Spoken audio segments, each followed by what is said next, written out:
الشبيبة. سالم بوخنشوش في الصراع، تفوق للحمراوة، انطلاقة للفريق الأحمر داخل وسط الميدان. تدخلات هذا التدخل يعني بطاقة حمراء يا جوبا وقاسي. هذا التدخل يعني بطاقة حمراء لجوبا وقاسي في الدقيقة 44، ونحن نتحدث طبعا عن ما تابعناه وشاهدناه منذ لحظات في لقطة جوبا وقاسي خارج نطاق كرة القدم. الكرة الماضية طبعا من قبل جوبا وقاسي. هو حكم المباراة يعلن عن وجود طبعا المخالفة والبطاقة الحمراء على جوبا وقاسي ليعقد من مأمورية فريقه في هذه المباراة. تلعب نقص بلاعب، هذه الأمور اللي حكيت عليها في بداية المباراة. سيكون الأمر صعب جدا على فريق في إكمال هذه المباراة بالطريقة التي قدم بها ويقدم بها منذ بداية المباراة.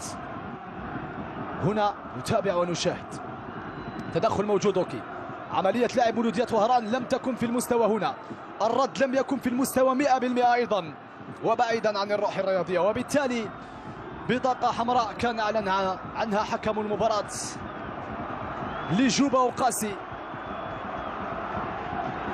في اللقطة والكرة الماضية. سلامات إن شاء الله للاعب الساقط من قبل مولودية وهران. يغادر قاسي رغم خروجه بالبطاقة الحمراء، يذرف الدموع طبعا، وتحييها أيضا جماهير شبيبة القبائل رغم خروجه بالبطاقة الحمراء. طرد من قبل الحكم الرئيسي مشيرية عند الدقيقة 44 مباشرة بعد تسجيل شبيبة القبائل هدف ثاني. دقيقتان يضيفهم حكم المباراة. ها هي اللقطة التي لا نريد أن نشاهدها، لا نريد أن نشاهدها صراحة في ملاعبنا، لأنها زايدة على اللزوم وتكلف فريقك غاليا يا جوبا يا أوقاسي.